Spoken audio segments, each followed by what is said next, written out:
ሶስት ጓደኛሞች የማንም ያልጠረጠረው ምስጢር። ሶስት የቅርብ ጓደኛሞች በአንድ ባንክ ይሰሩ ነበር። በየቀኑ እንደ ሁሉም ሰራተኞች ወደ ስራቸው ይገቡ ነበር።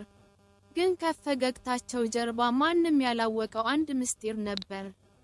በባንኩ ውስጥ ሊወገዱ የተዘጋጁ የቆዩና ያረጁ የገንዘብ ኖቶች ነበሩ።